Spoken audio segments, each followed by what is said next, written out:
Sorry, just give me a sec.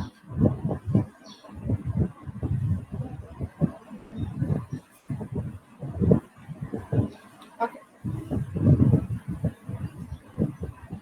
starting my speech in three, two, one. Panel, before we get into this debate, it's important to understand like what art as a personal practice for like Gabriel looks like, right? We don't think that like artists and specifically like Gabriel engage in like artistic endeavors because they want to make money or because they want to satisfy like their larger reader base, right? We think oftentimes for them art is an extremely personal practice that fulfills a personal purpose, right? At that point, then the kind of major audience that Gabriel is looking to satisfy is himself and not his readership, right? This is important for a few reasons. We think because of the fact that like art specifically then functions as a medium of personal expression for a lot of artists, then it is also like a function of catharsis, but also just a way for them to cope with life and also experience life overall, right? We think even for artists that don't write autobiographical works like Gabriel, oftentimes like the kind of writing that they do is influenced through some experiences of life that they've had, or is in one way or another connected to emotions or feelings that they feel throughout their life, right?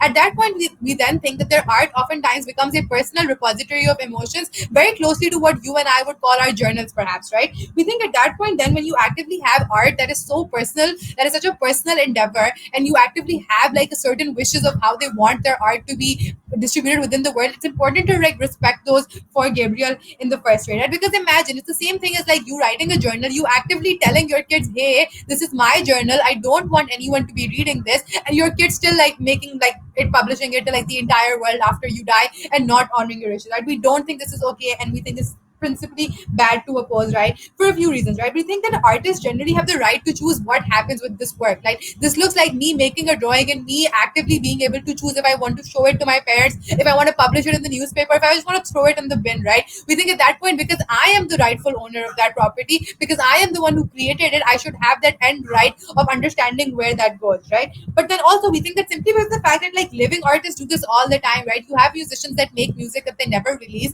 etc., etc., and we don't think that why that right should be taken away simply because like Gabriel died with like certain manuscripts, right? Then also in terms of like certain preemptions that I think is important before I go into like my substantive, right? We think that it's important to remember that even though Gabriel did have dementia at the time where he was writing this book and actively told his like kids to like not publish it, we don't think that dementia manifests as like Gabriel becoming like a blithering idiot, right? We think that he had some mental capacity because he was actively writing a book and he had the ability to judge it for standards that were good to him, right? We think dementia and other mental illnesses such as like Alzheimer's don't manifest in people completely losing their sanity. Oftentimes they have periods of clarity where they can actively be the best judge for themselves. And so at that point, we then think that he was capable of like writing whatever his mechanism of a will was, which is stated as explicit wishes for this manuscript to not be published and to actively not just like be left alone but destroyed, which we think is important here because his feelings were clear and strong and should have been followed by his kids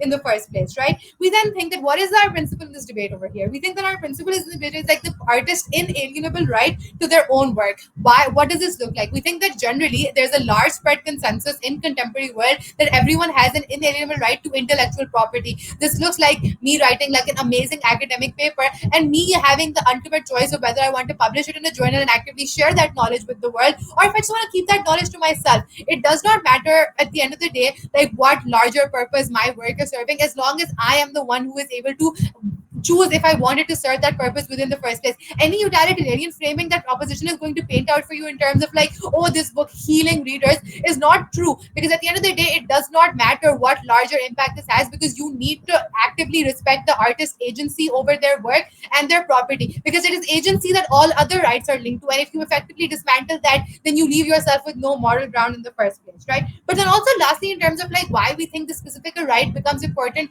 in Gabriel or generally artists' work, right? We think that artists are the best judges of their work. This looks like artists often being their largest critics in terms of like the kind of work that they put out, the kind of work that they choose to like actively show audiences, etc., etc., right? And we think that at that point, then when they are actively like wanting to make something that satisfies themselves, and if it does not satisfy themselves, which is what happened in Gabriel's case, then it should be respected for them to not have their work be published, regardless of how amazing their kids might thought it would be, or how amazing the larger audiences thinks to be, right? Compared to like you actively choosing what Instagram pictures you want to post on your feed to make it nice and stuff. If you do, if someone were to actively make that decision for you, that would be wrong, and you would actively like take that post down, right? It's very similar to that kind of stuff for artists. That's something that is much more deeply personal than just a simple Instagram picture. For that, I'll take a point. Dead people don't have IP. The IP is literally with the son right now because he has inherited it.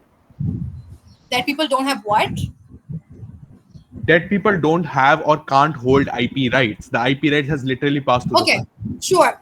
First of all, it's horrible for opposition to debate this on like a legality, because we think art like goes beyond legality, right? At the point when a dying man is actively telling you, "Hey, man, I don't want my writing to be read by my readership. Please destroy it." We don't think that like the mechanism of IP rights become general, because our point here is not about legality. It's about the simple fact that on a principle level, the artist should have the final say in what happens to their work, especially when the artist has made like a very active, clear description of what they want their work to. There is no vagueness, there is no misinterpretation, there is an active denial of his wishes by his sons, etc., etc., right?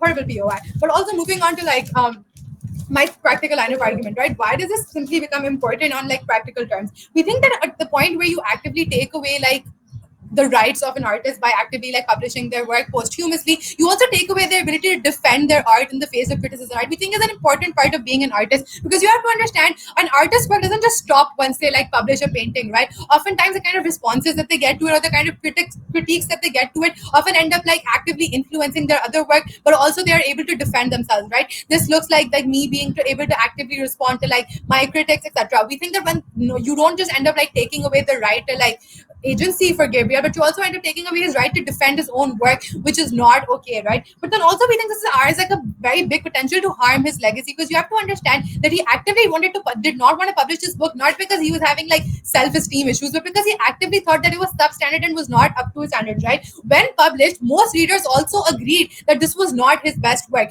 At that point, then when you actively publish something that the writer themselves said that it was not representative of their best work, you end up having a higher potential on opposition side to harm their legacy, right? If we want at this point, which we do, by the way, for Gabriel to have a long standing legacy because of the kind of amazing work that he put out while he was living, it does not make sense for us to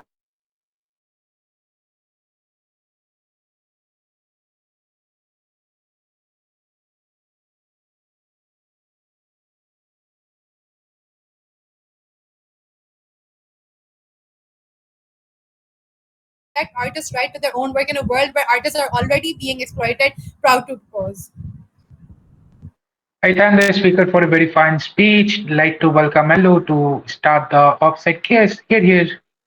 Hello, my name is Archit, preferred pronouns he, him. I will begin in three, two, one, go. Panel, I find it extremely absurd that they would say that my Gabriel Garcia Marquez doesn't care about the book being published and the attention from it, because I read 100 Years of Solitude 5 years ago. I still remember the sentence, the earth is round like an orange. And I can tell you that Gabriel Garcia Marquez is a paragon of South American literature who wrote a lot of books to improve the literature and the awareness of South American culture, and that's what he cares about a lot. It's in his normal ways of publishing and normal ways of literature to want to have more attention drawn towards it. Sure, for this book he probably might not have said I want this particular one in terms of publishing, but in that sense we don't think it is a standard that's applied to all of his books or him as a person, and therefore we don't think a lot of the initial metrics that they set up in this debate stand. Notice, panel, it is not an actor motion, it is a regrets motion. This means two major things. A, considering all stakeholders involved. Sure, it sounds sappy and emotional to talk with Gabriel Garcia Marquez because his name is in the motion side, but that does not mean he's the most important actor in this debate. The most important actor is everyone. We consider everyone, the fans, the readers, the children, the Gabriel Garcia Marquez himself. But B, for motion, this is a regress motion. It is done in hindsight. We know the success and quality and the fan reaction for the book for this debate. What is it? It's A, the book has been very successful. B, it has been deemed as a good quality book by a lot of critics. It's something that's considered as very nice to read. But C, his image has not been maligned in status quo, even though the book has been published. It's not something that has like brought him some shame or something that the book is something that he should hide. But D, notice that people reading it know that it is incomplete. They know the conditions behind this book. They don't expect a polished book. It's untampered with, and they see at the beginning of the book before they start reading sort of what's it called, a condition which is written very clearly saying that this book is incomplete, it is published incomplete. This means that people know what to expect, critics know what to expect, and this book has not, in status quo, not damaged Gabriel Garcia's legacy, as government might want to say. What all of this implies is a lot of the preliminary issues, which I've already discussed, about why he probably would not want to have it published, about, oh, maybe it might not do well, it's not a good book, it's incomplete, things like that have already been tested out and have already been seen to be successful, which means those issues which he thought were problems are really not actual problems, and they were fine. But notice, even if we don't know all the conditions and reasons as to why he did not want this book to be published, we still think that we should still be able to have the ability to publish this book. Why? We think this works as a principle of maligned or coerced consent, right? And they try to preempt this. I'll tell you why the preemption doesn't work. What it basically is if your consent is given in a state where you're not really truly into it, what basically it means is your consent does not sort of supersede all other kind of factors, right? For example, when you make wills, what happens is if your will is written at a certain point of view, where at a point in time where your particular mindset is not of current proper state, and you might not be somebody who's in giving proper consent, that particular will is not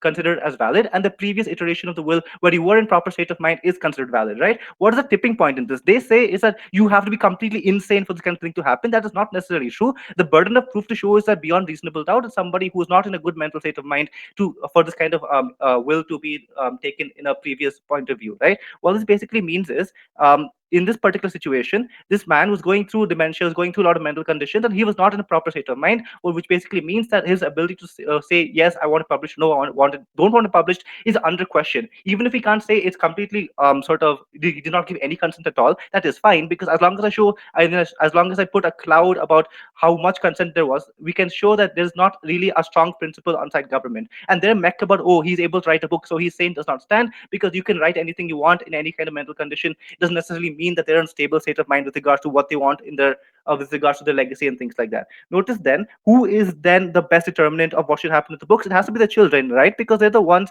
who have the greatest personal connection with Gabriel Garcia Marquez, because they literally like were raised by him. They have an immense emotional connect to him. But B, notice that they know everything about Gabriel Garcia Marquez because they literally live with him. They know all sorts of associations with him, and they know likely how he thinks. But C, notice how these children have the ability to sort of decide best at this point, because they necessarily don't have the same emotional issues that Gabriel Garcia Marquez did at this point, which means that the children's decision then is a better indicator of what Gabriel Garcia Marquez would have wanted, especially at the point where the children probably are not evil and not bad, and probably would want to honor their father to a great degree, because necessarily the father gave them so much riches and so much happiness throughout their life, right? We move on then to a second argument about why this is beneficial for all stakeholders. We'll talk about first about the fans, and we will directly oppose government on this. We think Gabriel Garcia Marquez does have an obligation to fans, because why? The fans have given him money, they've given him legacy, they've sort of given him the purpose of life because of the books being successful. Everything Gabriel Garcia Marquez is because of his fans. Anything that he's able to do is because the fans have allowed him to do by giving them social, political, and economical capital to do it. Hence, he owes the fans to make them happy once more. And he owes to make them satisfied with him once more. And notice that there's a joy of reading the book which is shared by fans, right? Notice the metric here is utility, and utility stands because this is a regrets motion or an actor motion, and because the fans are going to get the utility of seeing their favorite author's book right before he died, and they see like what kind of last message he wanted to sort of create, makes it like a catharsis, a great catharsis of what their author was, and like what they're able to read, and the kind of message that he wanted to leave behind. At this point, then what we get is the fans are then able to get lots of benefits from this. But secondly, we're going to talk about the children, and this is what my POLD, my partner's POLD was that these children already do have the rights to this. What this means is it's just their inalienable right to do whatever they want with it, as in they just inherited the document that says the rights belong to you now, which basically means that if they want to publish it, they can. And the principle here is literally just law. It's legal for them to do so. We necessarily think that it's something that if they do, it's not something that there's a legal obligation to go against it, especially because of what I told you about characterizing the children before this, right? Quickly, POI, if this makes sense to you. If society, why not just hack celebrities' phones and give fans access to their texts for entertainment? The metric I've told you about deciding whether it's okay is A, whether he was in proper state of mind. That is under doubt because I will explain why he was not in a good mental state of mind. But B, the next best actor has already shown what is the best thing to do because they know the person best and they have most information. I will explain why. I won't go over that. But it's good for the children because they get a large amount of money, a large amount of ability to do things in their life because of this, and necessarily just a great amount of utility. But finally, in terms of his legacy, I've already explained in status quo, we know for 100% sure certainty that this person's legacy is still intact, this person's success is still intact, and the effect they had on literature everywhere is still intact. What is not certain is on their side whether this person really did have consent or not. What is not certain is about whether this person was really in a good state of mind to accept that it was something he wants published or not. For those reasons, certainty and utility on our side is in regards debate. We have the status quo. For those reasons, vote opposition. Perfect. I thank the Allo for the very fine speech. TPM whenever they are ready. Here, here.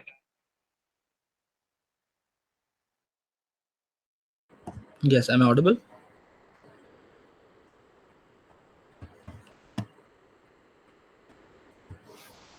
Hello, am I clearly audible?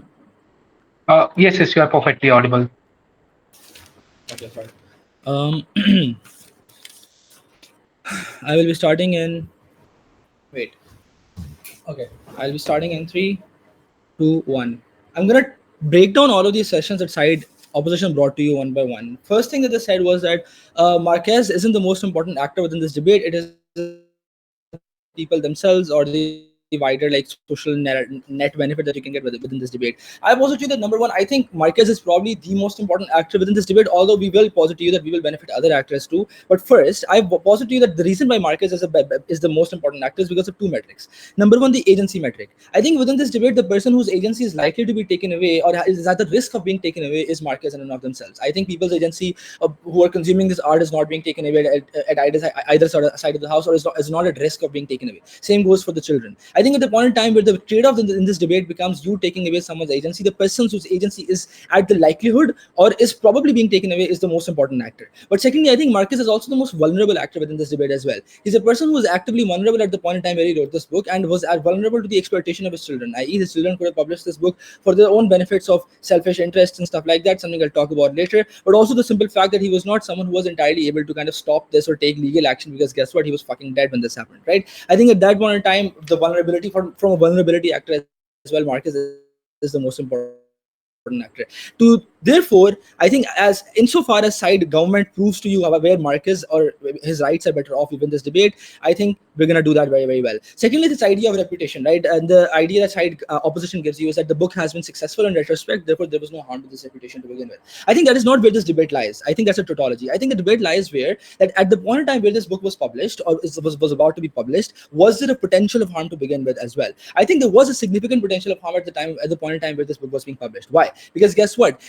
While he was writing this book, Marquez in and of himself was someone who was under the influence of dementia. Now, sure, that he might still be able to write an excellent book under that influence to begin with, but there is a slight potential of that book being substandard as well. But even if you do put that to the side, I think the bigger metric here is Marquez's own judgment, because I think the artist is the best judge of their own art. Why? Because we think art is simply subjective. The consumption of not only is the consumption of art subjective, but the quality of art is also very, very subjective as well. I think for some people, maybe movies like I don't know, Ye Jawani Hai Diwani are probably better than fucking A24 movies that are winning awards at Cannes Film Festivals. But at the same time, it might be the opposite for other individuals as well. Simple matter of the fact is that since art is so subjective, the most important person to determine the quality of their art is the artists themselves, because they know that this art is not only, well, guess what? This art is not only how good it is as compared to their past productions, but also secondly, whether it is the true expression of what they were trying to express to begin with. Maybe it was some part of their identity that they were trying to put out there.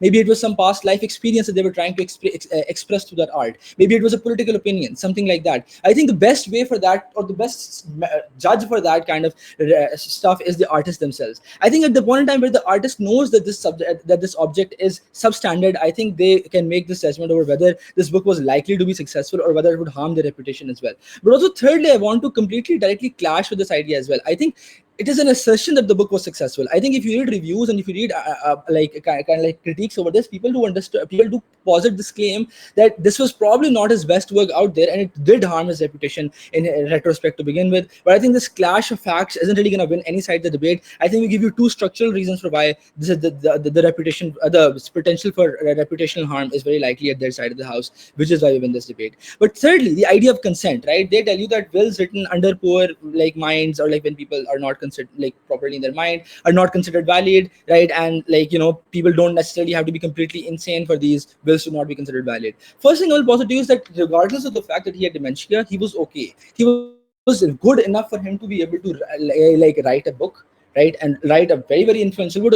According to their experience, according to side opposition's analysis, this was a book that was very important to the consumption of millions of readers. It was a good that received a lot of positive feedback, stuff like that. So I think if he was capable of writing that something like that, he was also probably capable of making the judgment call of whether this was a good book and whether he wanted this or not.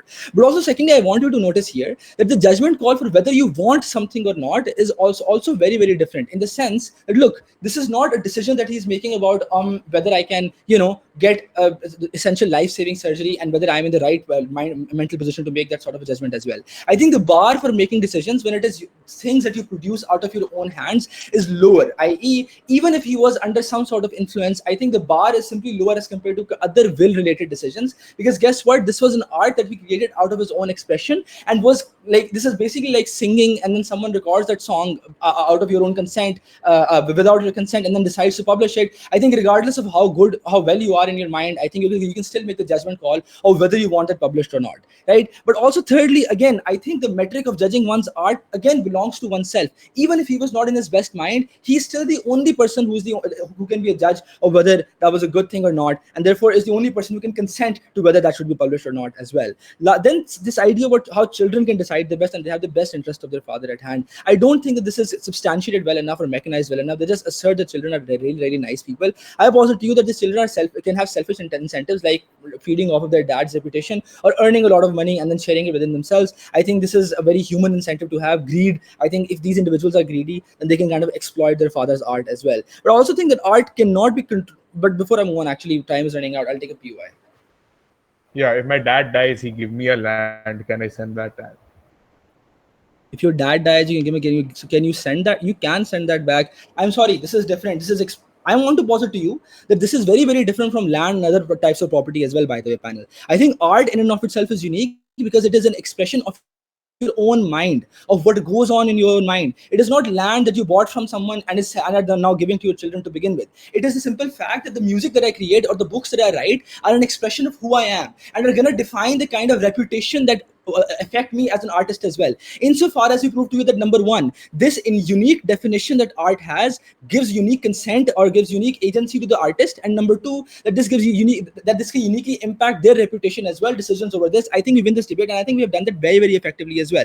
Lastly, this idea that, oh, fans are going to be very, very happy as well. I think, number one, the potential of your art being terrible when it is forced to be published against the will of the author is likely to be very, very high, because guess what? The author himself said that this is substandard. But this also looks like you dragging certain things out. So for instance, Harry Potter Cursed Child was published because of a fan demand, but it wasn't really organic stuff, and it was published and it was like really, really hated by people to begin with as well. I think then the joy of fans is a utility that is decreased as well. But as Mustafa's POI goes as well, I don't necessarily think that you can force people to publish things just because it provides you greater utility. I think ideas of consent on a comparative become much, much more important within society. I think we win this debate on all levels, both side. I thank the DPM for a very fine speech. DLO whenever they are ready. Here. Am I audible loud and clear? Yes, you are. Great. I'll start in 3, 2, 1. First thing, this debate is in retrospect. Their idea that this potentially could have caused some sort of harm doesn't stand in this round, because this debate is happening right now. With the power of retrospection, we can say this, like, it's very, very clear. legacy is not hard. With the power of reputation, we can just say that, look, it didn't piss off fans. Every singular fan literally said that they were happy that this book got published and they could read it for one last time. It doesn't matter what the quality of the work is. If it's your favorite author and you want to read something of their own works, people still like to read Cursed Child, and later they could have probably criticized it. But the fact that they were able to read it, the fact that there were excitement around it, means that get tremendous amount of utility to fans. With those clarifications out of the way, first I have to deal with this idea of principle. I'm going to be very blunt here because I don't have fancy fucking English words which will confuse you, which SiteGov has.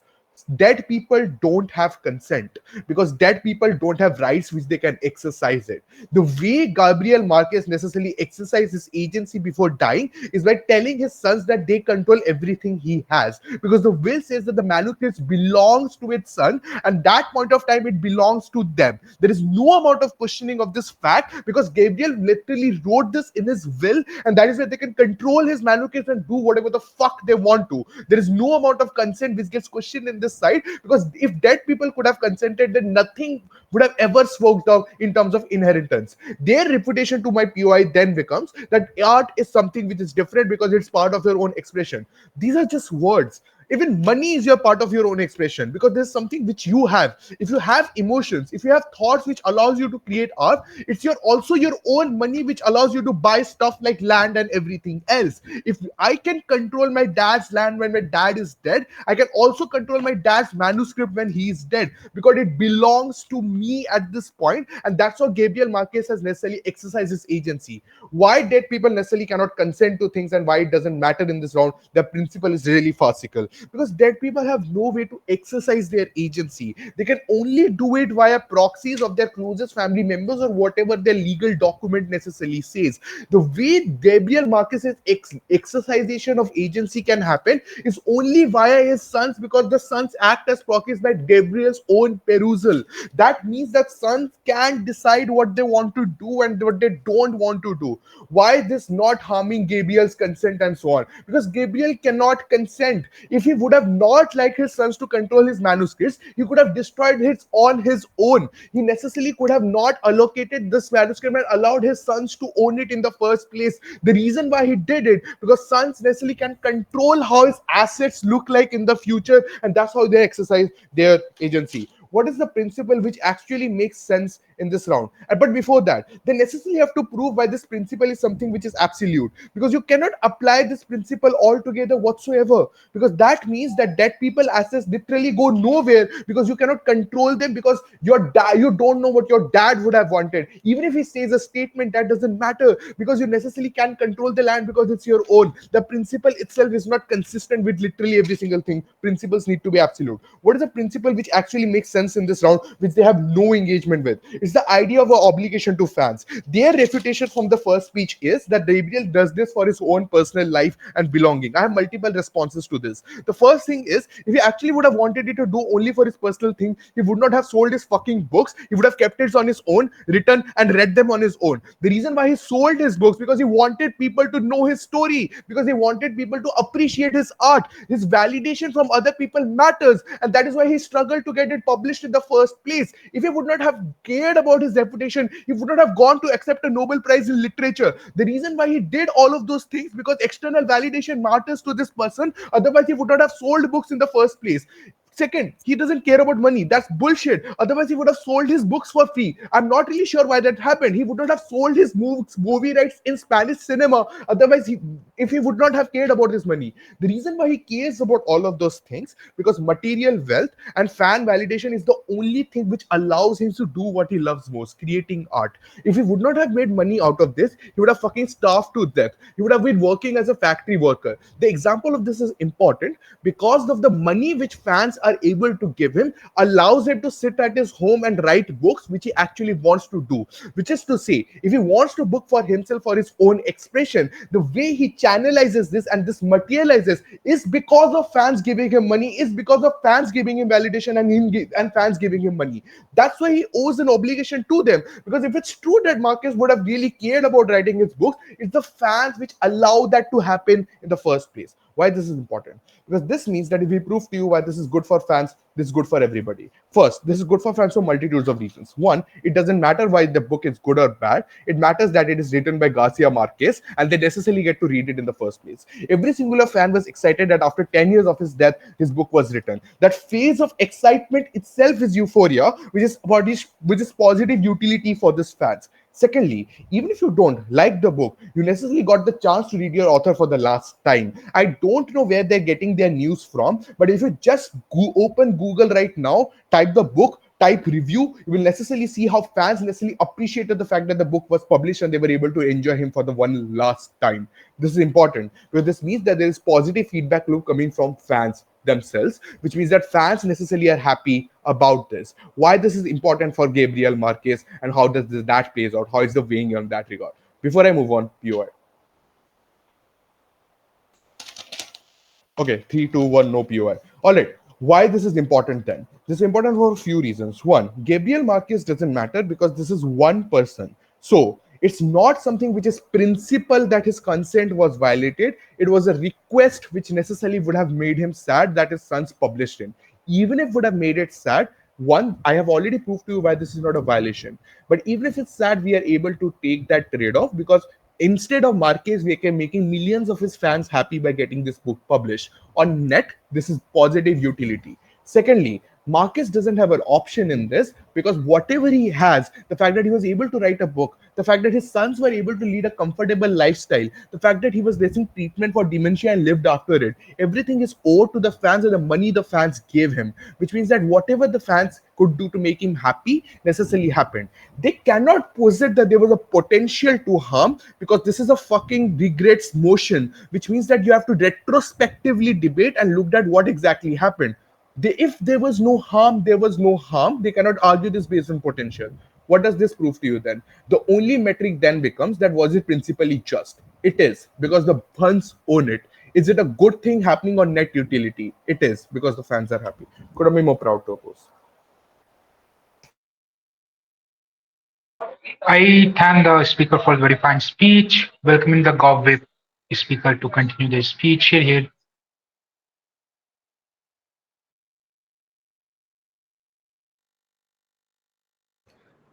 Hello, can you hear and see me fine? Yes, you are perfectly audible and visible. Cool, thank you. I'll take POIs in chat. I'm just setting up a timer on my phone because it's easier for me to look at. Okay. Again, POIs in chat. If you don't write POI in chat, I will assume you have not given me a POI. Cool. Starting my speech in 3, 2, 1. I think opposition makes a very simple contradiction in their case. And I think intuitively, it's very easy to make sense of it. And I'll just lay it out for you. They tell you two things. They tell you Marquez is both A, very clear and coherent, in that he can write a very well authored book that pushes forward South Asian literature, which, by the way, is not true. I'm a fanboy too. And at the same time, he was so demented that he couldn't judge whether simply his book was bad and he wanted to destroy it. I think strategically, this is a very big mistake because it means either you buy opposition's idea of book being good and fans getting utility, but the idea of the book being passed on to the children was principally wrong, or you buy that the child has rights over the book and the book was bad. But you cannot, in any world with the characterization opposition themselves put up, by both the fact that he was not coherent enough to write a will stating that he wanted the book destroyed and at the same time write a very good book. I think what this means for opposition then is you can only have one of their big impacts, you lose on that grounds alone. On the question of principle then, I would posit to you that agency is important. And society is built on doing what is right, even at the expense of others' utility. And this is enshrined in laws around the world on very basic things. Stuff like privacy, stuff like autonomy, that respect, regardless of the impact on somebody else, you have a right to yourself and the things that you create. On the question and the refutation that they then bring up, they say one, coerced consent. Four responses to this. I tell you, A, the argument that they bring that he himself is not stable, I think that's untrue. He wrote an entire book that you posit was a very good book. I think on those grounds alone, he is very capable to judge whether that book is good enough for him to want to destroy it or not. I think he managed to do so. I think the children did a big mistake in publishing his book. But B, I think you can analogize this question under duress, right? That's to say, in a lot of situations, you have people coming up with wills and their ideas being respected, despite the fact that they are under duress, because you recognize agency is important in those situations as well. Two examples. One, even if you are very sick, you are allowed to commit euthanasia in certain countries because they recognize that your pain, even though it might cloud your judgment, doesn't cloud the fact that you recognize what is good for you. Two, you can create wills on your deathbed as well, insofar as you don't have a previous will saying that you want to do something as well. I think this is enshrined here as well, insofar as Gabriel says, I want this manuscript to be destroyed. But three, even if all of this is not true, I think insofar as art is an expression of your own mind and is a private expression of your own mind until you get to the point that you want to publish it, this is very, very important characterization that opposition doesn't contend with. I think it is unfair and unjust for somebody else to come and decide that your work is meant to be published, regardless of how much they know you. I think a very simple thought experiment of this is if you die, you probably don't want your journals and your diaries and your deepest, darkest text messages to be published because you recognize that there was a private ownership you had over that, even if those ideas would bring utility to somebody else. I think that stands here as well. D, then, on the very last attack they have on children, I think their attack here becomes that this is legal insofar as the will dictates that these children have rights over the books. I tell you that the will also very clearly dictated that Gabriel wanted the works to be destroyed. The reason he couldn't do so was because he was in bed and could not muster up the energy to do so. If your characterization is that what Gabriel says stands for his children, i.e., he passes on the work to his children so his children get it, then I think it also stands that if he tells his children destroy this work before he passes and he still has that agency, the children should destroy it as well. Extraneous point of rebuttal here. Nowhere in opposition's case did we tell us that children are good actors here. They could very frankly be just cash grabbers who want to publish their late father's work because they want more money. There's no mechanization for why they would want his best interests in mind. I don't think that stands. They also then tell us that utility is more important than individual rights. I tell you, A, we've already talked about how that's not true. You have enshrined rights like privacy and autonomy that enshrine your personal individual rights over more people's utility. But B, if entertainment is your metric, this is where my POI becomes especially important, right? Because if entertainment is your metric for utility and utility is more important than all, then very simple question. Why don't you hack celebrities' phones and publish their text as well? Because presumably the entertainment fans will get from that also rises above the right that they have over privacy. I don't understand why that point stands. But see, I would tell you art specifically isn't judged on utility, right? I tell you, if art was judged on utility, you would have a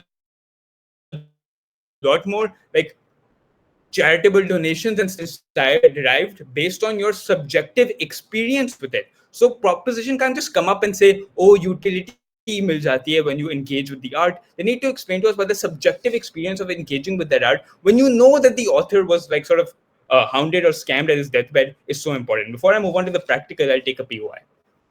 Does my ABV level dictate if I can say no or not? I don't know what ABV level is, so I will not answer that question. On practical, then, I think they come up and tell you that fans enjoy the books. I tell you, this is an empirical statement. It is untrue, and I am a fanboy as well, right? I tell you, there are two things I would want to say on fans' utility. I would tell you, a lot of fans were very understandably sad at the fact that this book was sort of released, right?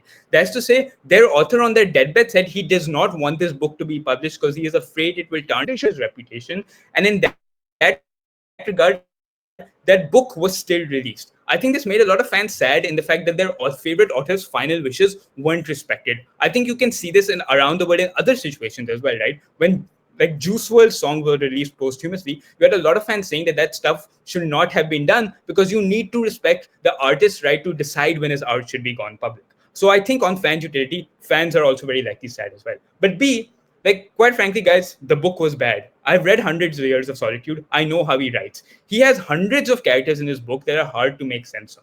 I tell you, structurally, the book was just bad. Insofar as this man was ill and on his deathbed, it was very hard for him to come up with sort of super coherent storylines that match to his stuff of the past. So even if the book was good, his legacy itself is still being harmed. Die-hard fans are still being harmed in the sense of how they relate to this man as a great author. But B, and just sort of a very simple reason of why the book was bad. He thought it was bad, right? The reason that he wanted to destroy the manuscripts in the first place is because he thought that this work he produced was not up to the quality he could produce, and that's why he wanted the book destroyed. I think in this regard, the point of fans' utility that opposition wants to bring up is A, refuted, or B, in our worst case, best mitigated. I think what the one thing I want you to take away from my speech is it is irrelevant how many hundreds, thousands, or millions of fans might be happy at the fact that this book is published. I think it is principally wrong and is a principal right that we enshrine in society that is protected for everyone, regardless of the benefit to the many, that these things such as privacy and autonomy and agency should not be harmed. I think in that regard, proposition takes the debate. Cool. I thank the speaker for the very fine speech. Just asking how to summarize the object case. Here. Yeah, just give me a minute to set my speech. Thank you.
Yeah, just to confirm once again, hopefully I'm clearly audible.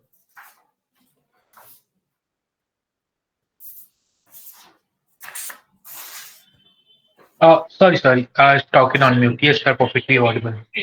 Oh, thank you.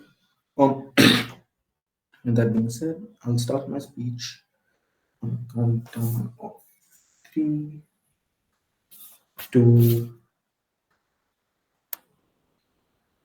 1. The reason I asked the POI is you can't judge the amount of consent a person is giving you based on arbitrary factors as to the level of physical or emotional stress or being aware at that point in time. This is simply because consent and laws regard to it are absolute. Either you're in completely fine mental and physical state when giving it, or either you're not. The reason is because you cannot have a scale which determines the amount of consent you can give. Principles have to exist in absolute. If not, there'll be court cases running for days for dead people, land rights, but also court cases running for days whether this person could have offered consent or not.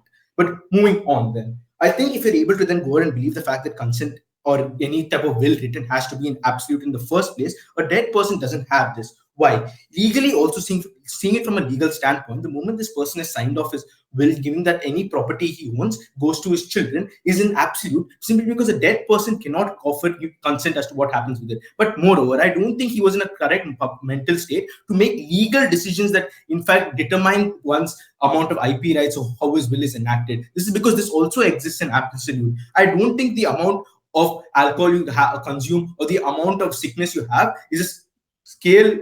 Okay, yeah, I'm just gonna stop. The timer isn't running. Do you mind Extremely sorry for that. It's fine. If you want, you can restart. I didn't start at the timer. My bad. Oh, that's fine. That's fine. Okay, I'll just restart my speech then. Okay, starting my speech in 3, 2, 1. Here's why Gov doesn't stand, right? Gov comes and tells me that A, this person has to go ahead and defend their rights and has consent to it because art is subjective and still gives them some sort of consent. But B, the dementia was not that bad because you're still able to write a book. Hence, the consent and stuff written in the will is something that's valued. I'm going to go ahead and tell you why this is wrong and principles have to exist in absolute. I don't think the level of alcohol you consume or the level of how strong or deadly the disease is determines or is placed on a scale to allow you to give you consent or not. It's very absolute nature. Either you have it in the fine mental and physical state to give it, or either you're not.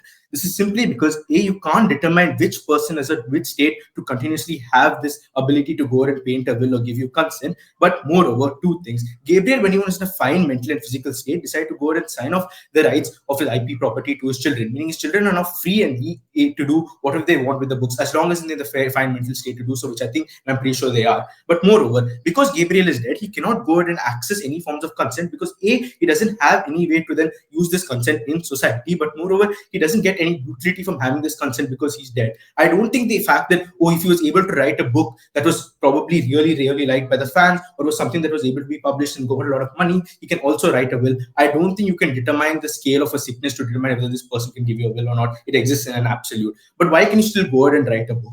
I think, irrespective of the fact whether you're influenced or sick or not, you can still put yourself together to write a book. The book may be bad, but here's why I don't think that matters. And even if it matters, because one bench is saying it's a good book, the other one saying it's a bad book. Two things. Gabriel had enough legacy and really good literary skills. So the fact that his old books were really good enough to the point fans really fell in love with his literature. To the point that I remember my cousin asked me to buy her a book of 100 Days of Solitude or whatever he wrote for her birthday. To the point where I had to shell out a lot of money to do it. Means she was really wanting this book in the first place. This means they're really attached to the writer and the person he is. Why is this important in the first place? This is because if he was able to make such good books back in the day, it doesn't matter if the book is bad. People really want to see this guy's work in the first place. They're still going to have it in the first place. To take Gov's best case, where even if this book didn't do well, which is wrong because this debate happens in retrospect, meaning this book did have some sort of success. It sold really well. The phase of seeing your own author come back and put another book out or put another literary thing, and the small amount of phase utility that I get and happiness I get is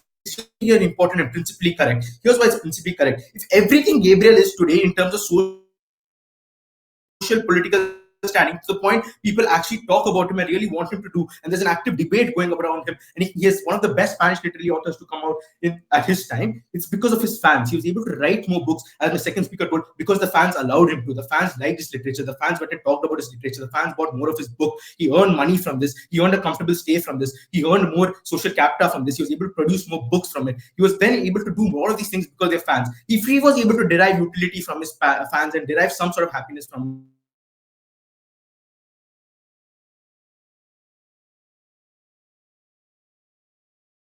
fans, it is equally principally. Even so, if this dude publishing the book being good or bad is symmetric and doesn't matter because people have subjective opinions, like you told. So what you tell if the book is bad doesn't matter if my first two speaker who read the book say it's good or not. But moving on, then why I don't think the case is not coherent. I think they start off by modeling this to be an actor motion and heavily prioritizing what Gabriel wants and his needs, so far as to even pushing the fact that this is morally wrong because Gabriel didn't want it in the first place. I'm able to go ahead and prove to you why, from a neutral legal standpoint, that it's completely fine for the son to go ahead and use what intellectual property Gabriel has left for him, and why any will written after the fact he had dementia cannot be then go ahead and argue to be fully consensual or fully valuable in the first place, simply because he was under the influence of a disease in the first place, and you cannot decide how strong a disease was to then go ahead and disregard or allow will to exist in the first place, because it has to exist in an absolute. Not all laws exist in subjective natures, especially such harsh laws and consent which determine another core qualities of society. But moving on, then why is it important that the children also are important stakeholders in the debate? I think as a person who's waited on his father to publish his father's book for 10 years, he has had enough time to sit and introspect about the quality of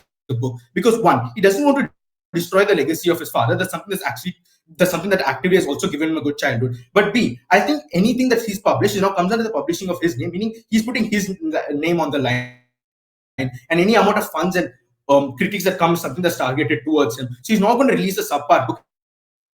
Probably has evaluated the book up to a larger degree. But moreover, fans are still going to go ahead and read this book because it looks like them one last chance for them to get a shot of catharsis at reading Gabriel's book in the first place. What does this do then? We're able to prove that there is some sort of utility that has been derived when this book has been published. This utility has been derived by the fans who really appreciate this guy. This utility has been derived by the fans on a global standpoint, that there is a Spanish literary author who's able to come back and put a literary work of his own that is so widely regarded and so widely appreciated in the first place. This amount of utility is something that OP doesn't have. What does OP go ahead and tell me? OP go ahead and does two things. They go ahead and say there would have been a potential for this book to be bad.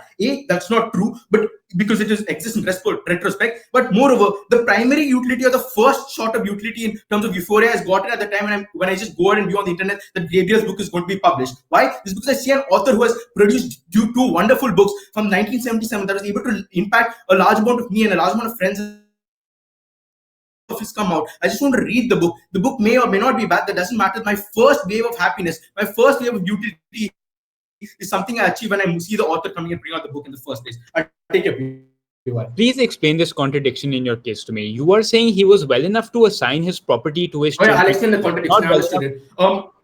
So you can be completely fine to write a book, because you can write a book irrespective of the dementia, and simply because you cannot go and determine how bad or good the book was based on dementia. Why can't you then do the same thing for wills? Because they exist in absolute. You do not have the same subjective view of the law. Law is absolute in nature in terms of an absolute state of mind. Hence why it's not contradictory. I can dance happily and be the best dancer when I'm drunk. I cannot consent to anything when I'm drunk. That's the simple example and intuition pump for why this is not contradictory in nature. I can write a good book. It's just that I can't give the same amount of will because I don't know if the mental state of mind is there. That doesn't matter if I'm writing a book, because I'm just writing the things I feel and writing the emotions I have. But I cannot make decisions that add the legacy I have because I'm not in the right state of mind to do it. I can still be good at other things. It's just that I cannot make legal decisions in the first place. But moreover, I think it's principally right to then go ahead and give back to the fans who gave to you. If Gabriel and his children were able to derive so much years of utility in terms of money, happiness, and the ability to do what he loves, and even pay for dementia treatments and still be able to write manuscripts as he was dying, even though it's a very serious disease, this is because his fans were there for him and his fans gave him all of this. So it's really important on the principal basis to give back to the utility of euphoria and happiness that he accessed back to his fans. And for all those reasons, I think it's amazing the book is out there.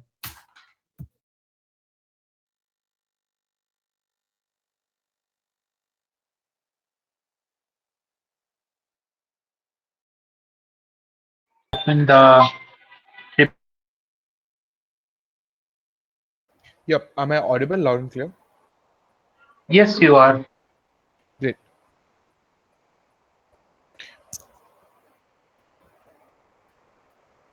All right.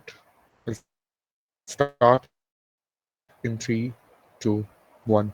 GovWeb was funny. They said, hey guys, if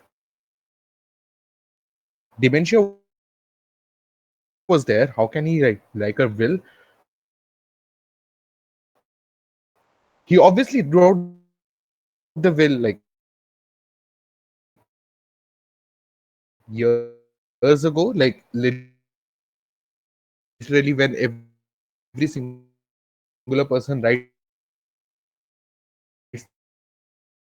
their will when they know they're getting bad, there's a case some time ago. So that clears your contradiction. But more importantly, coming person necessarily can consent and not consent to these things. For example, today I probably don't want to publish this book. 10 years later, I probably want to publish this book. But the problem is, if I'm going to die, I can't make this decision 10 years later because I'm dying today. And that's why people write wills, because they allow others on their behalf to make decisions about their own intellectual property, about their own land, about their own assets, and so on. The reason why you do this because you don't know what is going to happen to your assets or how are they supposed to use it, because you can't make that decision, because you can't exercise that agency, because you don't exist. And that is why you give someone a proxy or someone who is close to you that access to this in the first place. This is literally this consent doesn't exist with Marcus because the manuscripts are not Marcus's anymore. This manuscripts belongs to their sons, which Marcus has decided are the rightful owners of these manuscripts, the will he wrote years and years ago. This is important because this allows us to prove that principle is bullshit from three different speeches. Because even though they can give you a bunch of analysis of why privacy is important, the difference is that the celebrity still is alive. That is why it's wrong, because the celebrity controls their phone. The difference is if the celebrity now dies and their children now control their phone, their children have full agency to leak every singular screenshot of every singular WhatsApp chat the celebrity has, because the children now own that fucking phone because of the will the person wrote themselves. Marcus wrote the will, and that is why the kids can decide what happens to the manuscripts, if it gets published or not. That is their principle out of the window. let's assume for a second that we have been lying of how good this book is, or they're right, or the fact that they necessarily can explain structure of the book and why that was bad. Even I can say, like, guys, the structure was actually quite unique. It was necessarily a very unique structure. It was something new. I really loved it. This is subjective, you liking or disliking or not, but utility is consistent across fans because this creates excitement for them that their favorite author, which they thought they have exhausted his all of his books, now has at least something which you wrote. And the problem is they're also aware when Marcus wrote it, because the book literally says it was written when he was losing his memory, when he was not okay, when he didn't want this. All of this you know, and a personal conversation between Marcus and his son is something which is public knowledge, because this is literally what is being told before the publish of this book. The reason why you want to tell this, and reason why the sons told this, because this acts as a disclaimer that this book won't be the best, but this still creates excitement for fans because this is their favorite author. This was someone who gave them like the realism shit which Marcus does in his books. All of those things are utility providing machines to these fans. This is important because you can make that decision for fans, because Marcus owes it to the fans for everything he had heard. The reason why the Colombian president was sad when Marcus died is because the fans were able to reach him to a popularity of him being a national hero, the one who necessarily was loved all across his country. This is because of the fans which his legacy exists, or the money which exists. Finally, the most important conclusion of this idea is that I can, as the son of Marcus, can do whatever the fuck I want, even if I want to grab cash out of it. Why? Because the manuscript belongs to me, because that is what Marcus has decided is the rightful course of action. If he thought that his sons were stupid, he would not have given them the manuscript in the first place. Couldn't be more proud to oppose. Perfect. I thank the speaker for a very fine speech. Welcoming the Gob reply speech. Here, here. Am I audible? Yes, you are perfectly audible and visible. Okay. I will be starting in 3, 2, 1. Very bad manners at part of side opposition to not listen to Mustafa's entire POI, and also very bad strategic mistake, because had they listened to it, they would have noticed that we were about to point out a second contradiction in their debate. The contradiction is simple: that at one side they talk about how the Marquez is well enough to assign property towards his children, i.e., he's well enough to consent to assigning that property, but at the same time he is not healthy enough to decide whether this manuscript can be destroyed or not to begin with. I think these are again two contradicting statements, because at one side, if he can give this to his children, and therefore these children have this transferred right to do whatever the hell they want to with this manuscript, but at the same time he is not fit enough to decide whether it should be destroyed, and these are two contradicting statements at your side of the house, and again fall simultaneously. The second contradiction that Mustafa pointed out in his speech, and then they tried to answer, was that if he can determine if he cannot determine if the book was good enough, then then the idea of consent as well, that because consent doesn't exist in the moment, that is what they talked about, right? I posit to you, number one, that the quality of the book is very that the quality of consent, actually wait, I'm not going to talk about this right now. I have something much more important.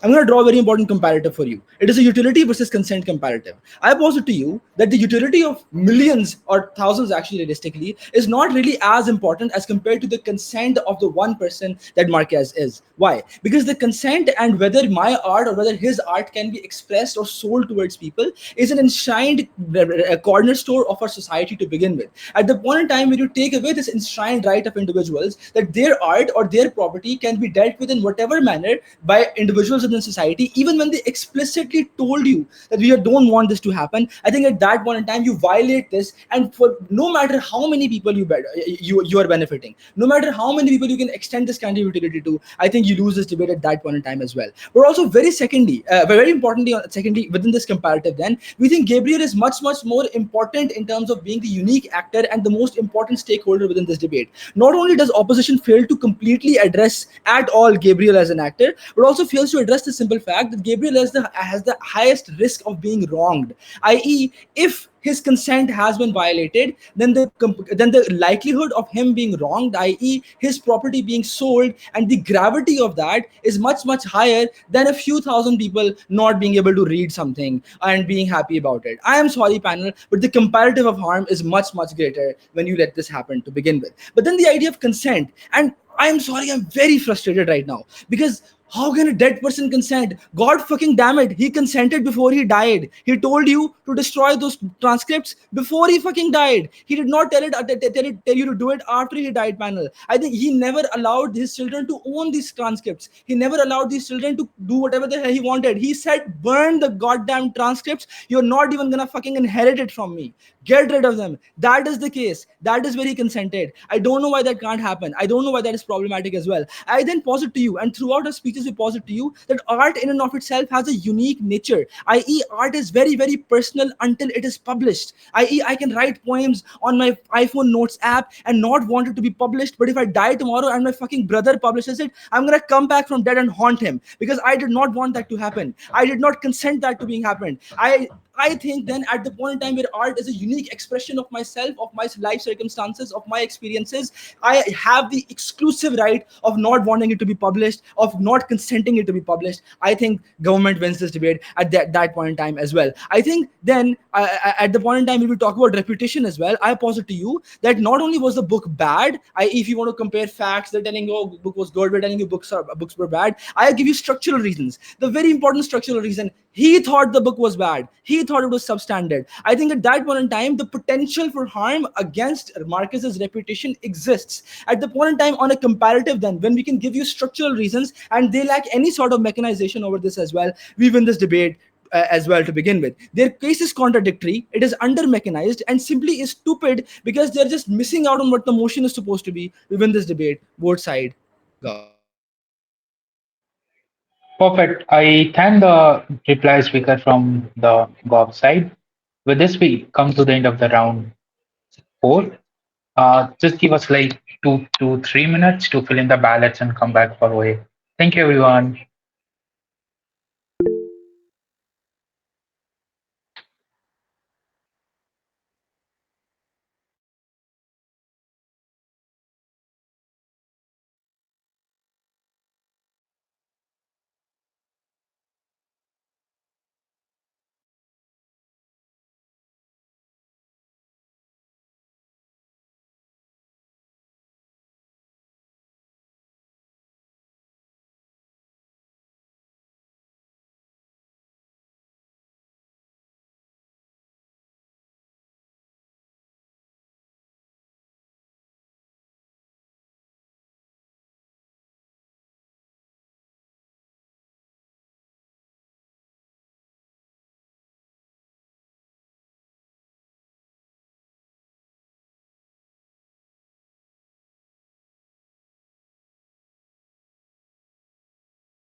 Cool.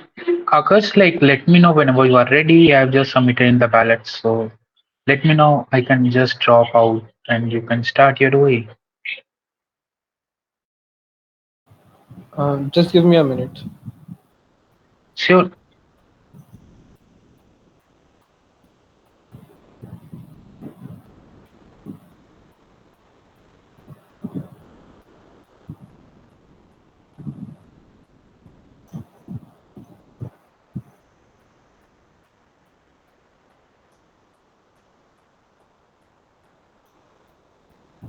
Yeah, I am ready for my OA. Can you please drop off?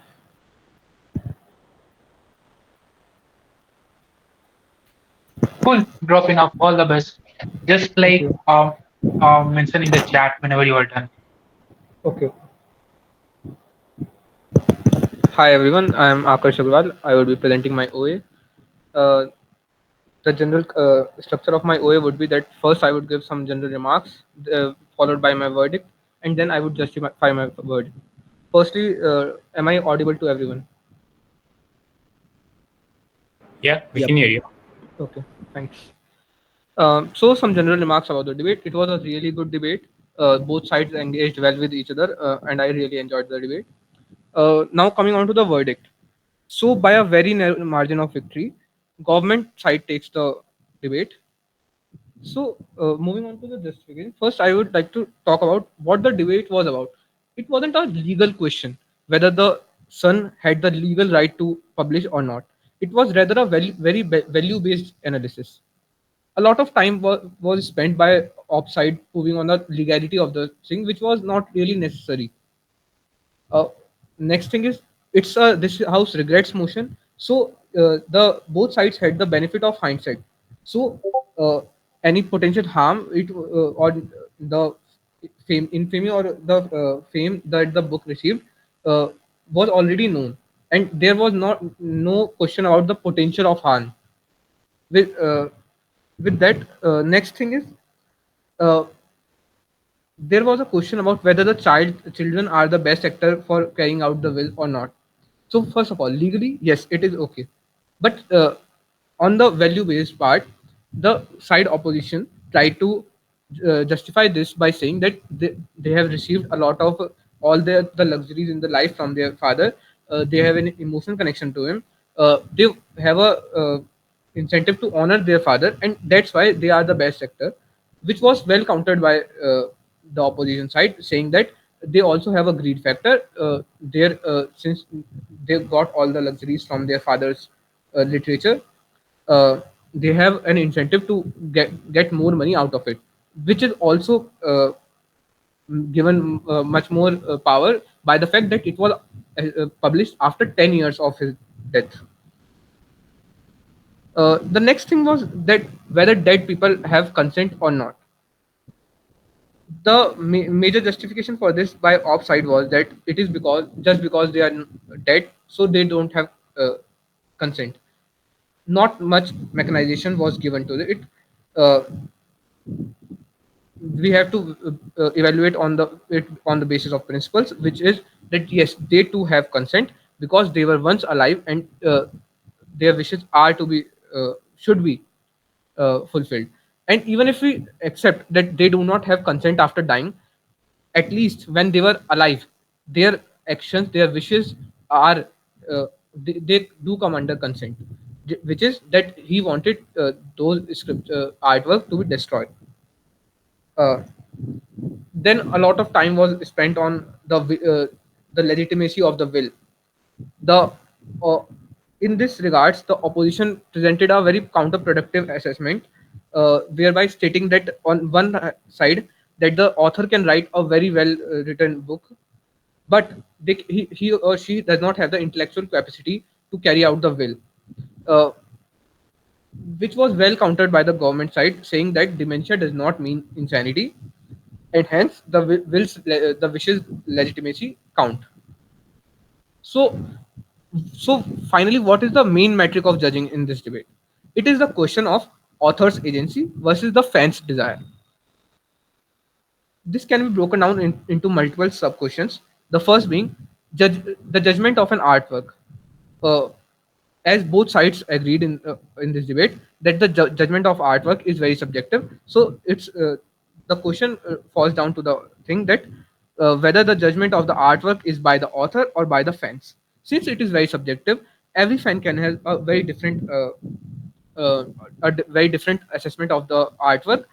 But the comment side was able to prove to me that an artwork is a private expression of a person's thoughts, ideas, and feelings. For a lot of people, it is the only way of self-expression and self-pleasure, and it is something very, very, very personal to them. And hence, a person, the author, himself or herself, is the main judge of an artwork. And if they do not consider it up to a good mark, it is not, because as I have already explained why.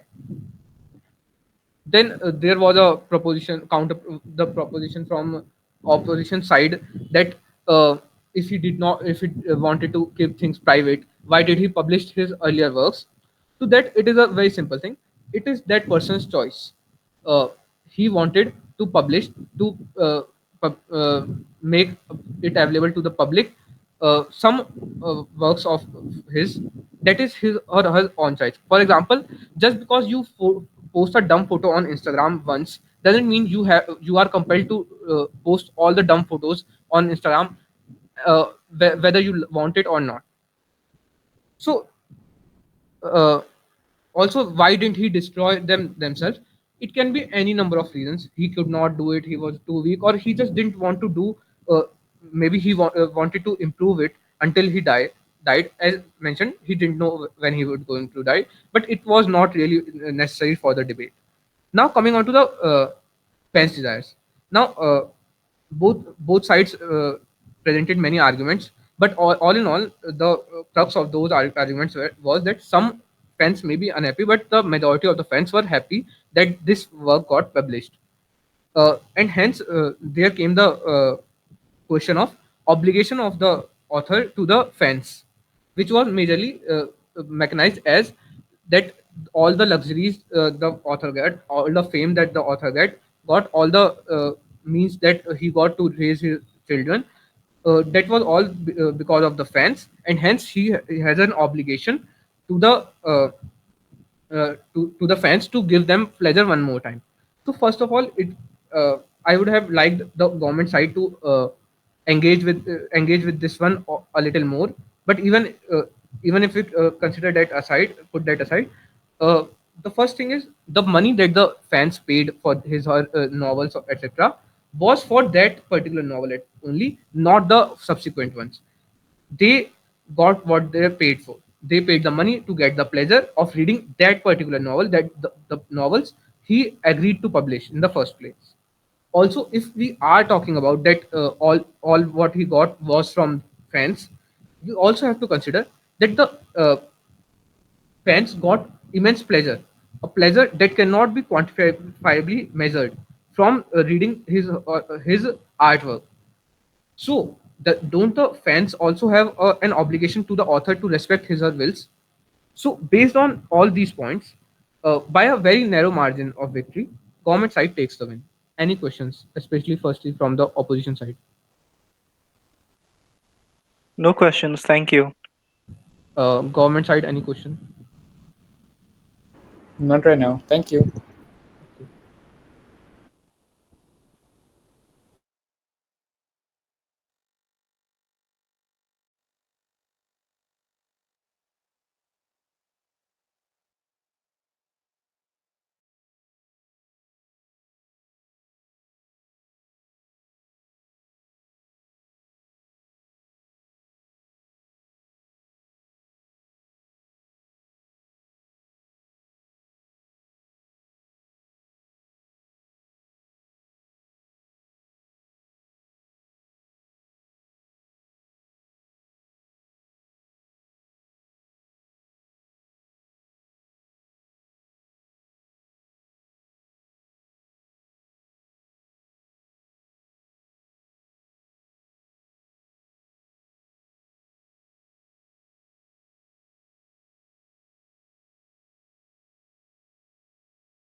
Hi everyone.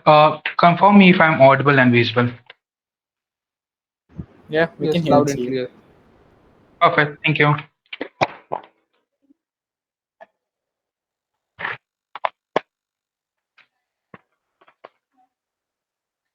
Cool. So just give me 1 second. Setting up my timer so that I don't cross the mark. Cool. Starting my oral adjudication in 3, 2, 1. This is how my OA is going to be. Number one, some general comments. Number two, the call. Number three, a brief explanation for the call. Number five, if like time permits and we'll do some like feedback and questions to some very end. Number one, like the whole idea of this regret motion. Why? Because this was something if would have been taken into account, a lot of the things which were unclear out into the debate and which were to some greater extent be called about as contrafactual or how something there is a contradiction in terms of things. I think this would have been better mitigated. Why? Because I think to some greater extent, if like you go on to debate that what this motion was to some greater extent in terms that how this depends upon that how there is a good chance, good part of like retrospective approach which is going to be evolved in terms of the comparative that how you go with this debate either in 2014 or how this is something which is going to be better off in 2024. And this is something I think a major chunk of link was something which was missing from the teams to go and co-op for the benefits. Why? Because I think teams feel exclusively good in terms of pointing out that this is something which would have been better in terms of the comparative that we go on to talk about. And this is to some greater extent, if teams fill that loophole or fill that linkage, I think they would have like an upper chance in terms of like how this debate function or how the end goals mitigated. Two, the call. For me, it was like on a very small margin, opposition to the debate. Gov lost on a very fair margin in terms of the comparative, which I'm going to explain in terms of my three classes. Number one, in terms of the utility versus the idea of rights and concerns, which were like largely debated upon to a major chunk from both of the teams. Before that, let's understand the basic premise that both of the teams had this setup and why is something which was important out to go on to listen to. Why? Because from the very first minute, PM main push was that understand the whole idea that how this book or how the journal was something which was subjugated to some greater degree to never be published and how the whole idea of personal lives comes out into the picture and how to some greater extent these journals all these diaries all these stories are a whole reflection of how your own personal beliefs are your political beliefs are and how you believe this society to function etc because it's something you use your own personal experience coming into picture and you use them to some greater extent to do so cast to some greater and given that part and given that how it was into the will of that particular person to go not like go on to like publish this as a book into some greater extent. This is something the majority chunk of rights are something which are going to be better off. Understand how on a greater scale op responds to this and how op response is something which is at least not able to take down the major chunk of rights and etc but also mitigates and puts you into a scale where you have to go on to look for the vacuum. What was op response to some greater extent? Op response was dead people don't have IP. Why?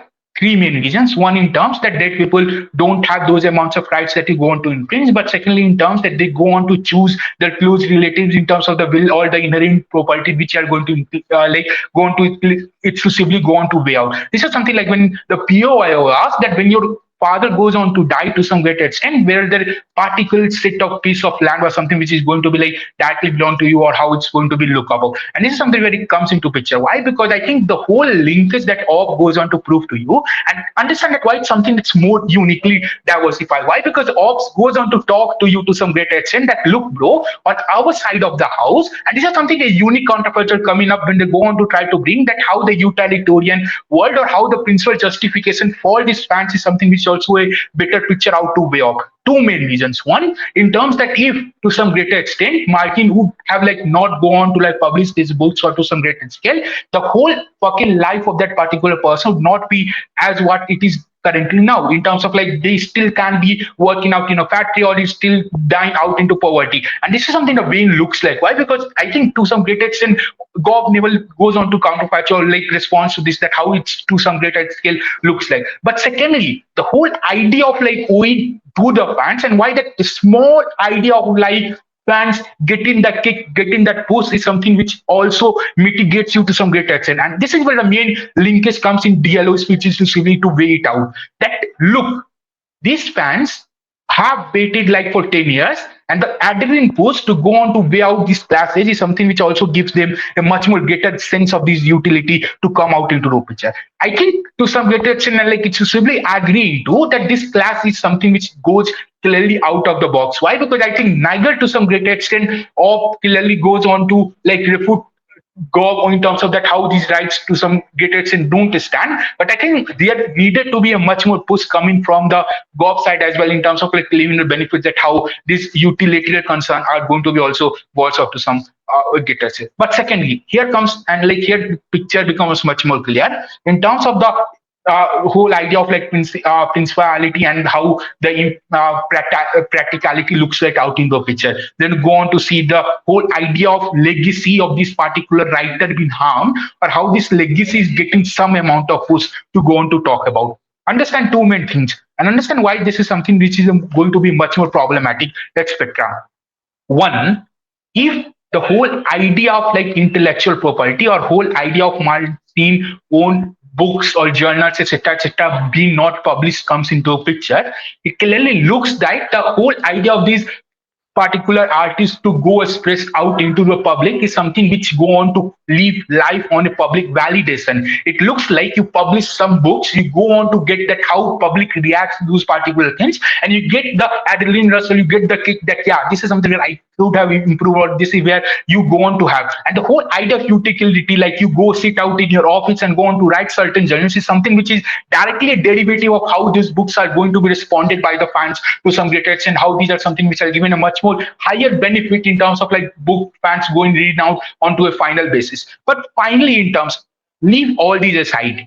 In terms that the last and final chance, that why the whole idea of like you go on to buy it from the gov, that why that last chance is also something which is much more important. Three main reasons. One, Bob also goes on to some greater extent go on to talk about that how this agency metric is something which is going to be exclusively being based out into current etc. Like you have certain recordings on your phones, you like leave out voice notes of the songs that you hear, and when you die, like your brother or your family members want to publish them, it's something looks like and makes you a bad person out in the society. Why? Because the whole idea and the whole timeline when this book was about to be published, the utility to go on to become it successful or to become it fail is always under doubt. Why? Because when you are about to publish this, it clearly don't know that what reaction it looks like. Either it can become a hit or it can become a flop, and like people still go on to call out that how the fucking miserable life for this person look like. But thirdly, like on a final way, that leave all these things aside, you're still going to be like on a greater scale use this 10 what I say 10 years of gap that their son go on to use to some greater extent. And why the whole idea of these using have a benefit? Why? Because they go on to see that their fans do deserve this kind of a like post that they have gone on to establish their whole family into. But thirdly, in terms like if you don't go on to buy into all those things, the whole idea of consent is something which is going to be much like forwards. Why? Because there are still going to be thousands of people living out pending court cases etc coming into picture. And when you go on to buy their whole idea of see that yeah, this is something which is going to happen. Why? Because dead people literally fucking don't have those amount of rights in terms of like having out into go on to prove this certain idea of benefit, and also like how this is something which is going to weigh out. So finally coming up and finally explaining, like even though I like crossed my 7 minute to 8 minute mark, but finally on the final linkage, that what if Gov would have like proved to some greater degree, would have like clearly flipped out, and how they could have mitigated to some greater extent of being into this like a very small margin. Two main things. One, directly going and engaging into the base case in terms of the legacy. Why? Because when you go on to prove onto that, I think this was there in the DPM or the PM speech itself, when they go on to talk about that when this book was about to publish in 2024, nobody know that how this is going to be backfired. I think a bit more characterization that why that utility of failure or that utility of backlash is going to be something which is going to simply be bad for the actor, or like even though not the actor, that how you retrospectively apply to the common general stakeholders which are there onto the ground. But secondly, in terms and finally in terms of that harm agency and how this is going to be much more be problematic into some great extent, I think this was something which would have been better mitigated in terms that how this gives you an equal right to go leave out all their consent, and how this idea of consent is something which is like equally justifiable. I think to some great extent, I covered all the three good utilitarian and important classes out into debate. If you have any questions or like any doubts or want feedback, just feel free to ping me on Discord, WhatsApp, anywhere. As soon as I have the time, I will get back ASAP. Cool. I still see someone like raising their hands.